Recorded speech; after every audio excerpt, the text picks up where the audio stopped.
अगर आप भी कॉम्पिटिटिव एग्ज़ाम और गवर्नमेंट जॉब की तैयारी कर रहे हो और आपकी सक्सेस रुकी हुई है एप्टीट्यूड और रीजनिंग की वजह से, तो वीडियो अंत तक देखिए, क्योंकि इसमें हम आपकी प्रॉब्लम सॉल्व करेंगे और ये बताएंगे कि कैसे इसकी तैयारी करें और अपने अगर तैयारी कर भी रखी है तो कैसे स्पीड और एक्यूरेसी बढ़ाएं। नमस्कार दोस्तों, आप सभी का हार्दिक अभिनंदन है हमारे यूट्यूब चैनल प्रैक्टिस स्टडी में। कई लोग मैथ एप्टीट्यूड और रीजनिंग की वजह से अपने टारगेट तक पहुंच नहीं पाते, वो असफल हो जाते हैं। इसके दो रीज़न हैं। पहला रीज़न है कि या तो वो मैथ और एप्टीट्यूड या रीजनिंग में अच्छे नहीं है, कर नहीं पा रहे हैं, और दूसरे अगर उन्होंने कहीं से सीख भी लिया और वो करने की कोशिश भी कर रहे हैं तो फिर उनमें पेपर में क्वेश्चन बनने में टाइम लगता है, जिससे टाइम मैनेजमेंट नहीं हो पाता।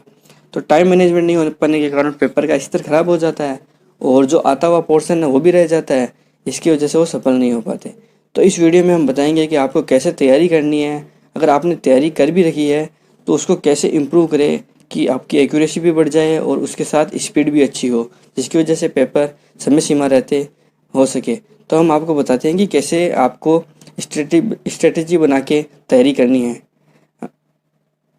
अगर आपने मैथ और एप्टीट्यूड रीजनिंग की तैयारी कर रखी है फिर भी आपको ये टॉपिक तो पढ़ने ही चाहिए, क्योंकि ये टॉपिक बेसिक होते हैं जो सभी क्वेश्चंस में इनडायरेक्टली पूछे जाते हैं। डायरेक्ट इनमें से कोई भी क्वेश्चंस नहीं आएगा, पर इनडायरेक्टली सभी क्वेश्चंस में ये यूज़ होंगे।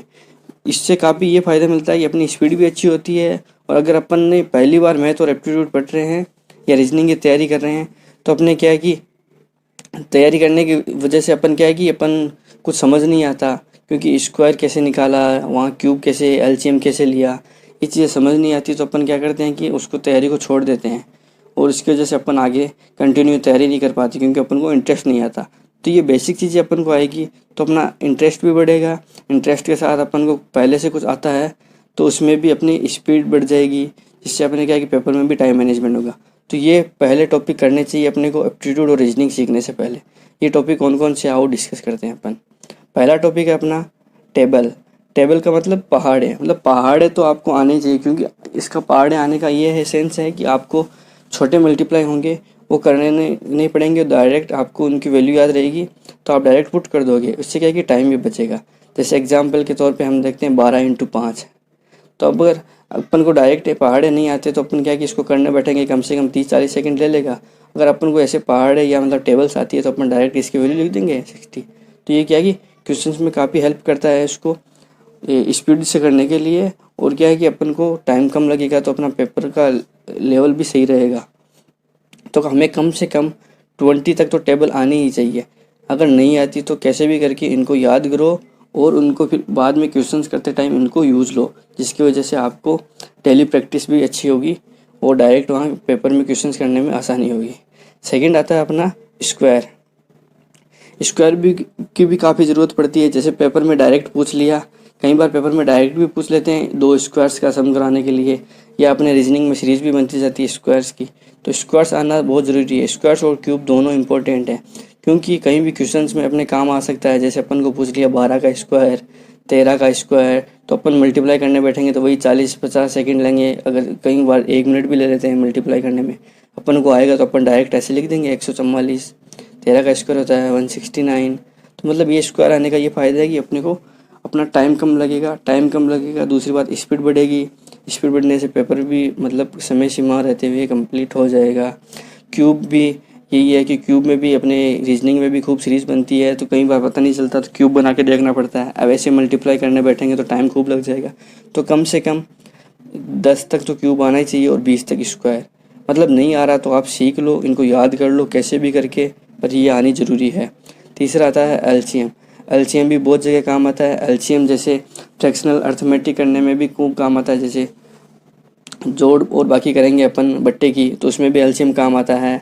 एलसीएम के डायरेक्ट क्वेश्चन भी बनते हैं। जैसे अपने को कुछ दे दिया कि एक नंबर निकालो जो 5 से भी डिवाइड हो और 10 से भी डिवाइड हो, तो अपने को क्या करेंगे, अपन उनका एलसीएम निकालेंगे। एलसीएम निकाल के मल्टीप्लाई करेंगे, जो वैल्यू आएगी वही वो वैल्यू किससे डिवाइड होगी। ऐसे क्वेश्चंस भी डायरेक्ट एलसीएम पे बनते हैं और एलसीएम खूब काम भी आता है। जैसे फ्रैक्शनल वाले में काम आ गया, और भी अपने क्वेश्चंस में डायरेक्ट एलसीएम काम आता है। तो लोगों को एलसीएम नहीं आता है, उसकी वजह से अपना आंसर आते हुए भी गलत हो जाता है कई बार।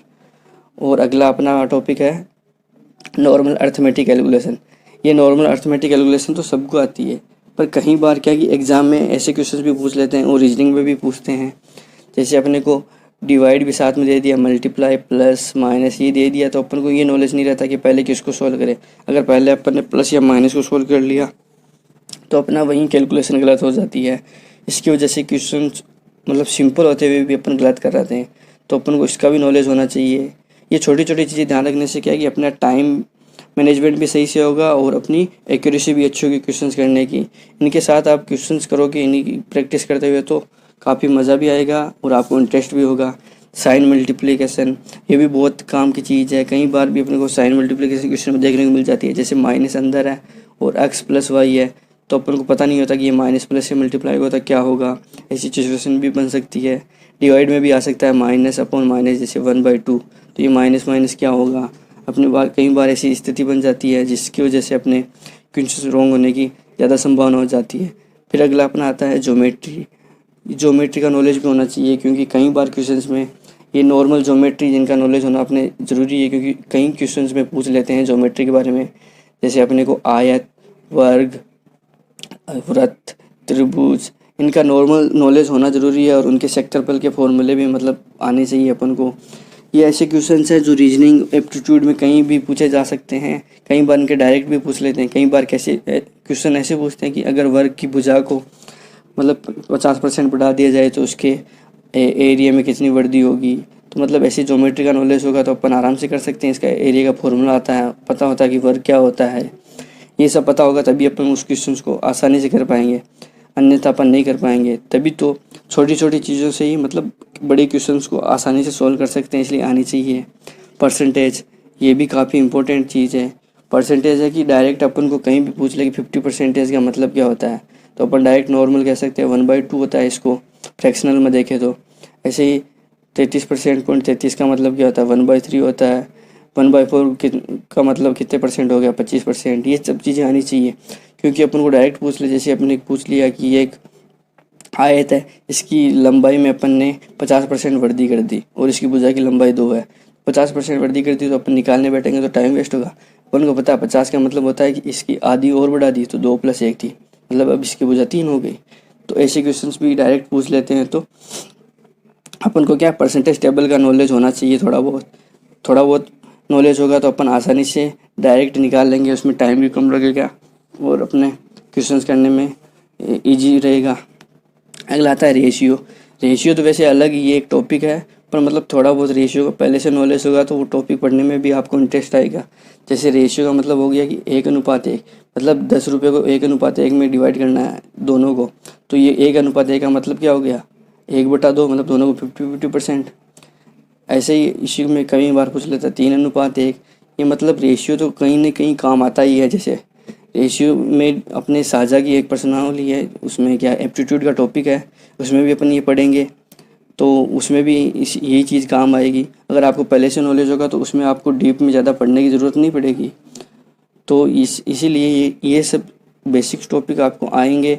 उसके बाद आप एप्टीट्यूड स्टार्ट करेंगे तो आपको पढ़ने में भी काफ़ी मज़ा आएगा और आप आराम से क्वेश्चन सोल्व कर सकते हो। अगला आता है सम बेसिक्स फार्मूले।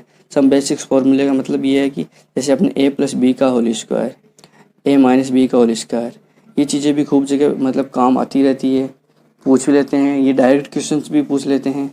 कई बार अपने नंबर सिस्टम में भी ऐसी चीज़ें पूछ लेते हैं, a+b का होल क्यूब, a³ + b³ क्या होगा, a³ - b³ क्या होगा, ये चीज़ें पूछ लेते हैं। ये सब टॉपिक काफ़ी इम्पोर्टेंट है। इनको एक बार अच्छे से कर लोगे तो आपको काफ़ी मदद मिलेगी एग्ज़ाम में क्वेश्चन सॉल्व करने के लिए।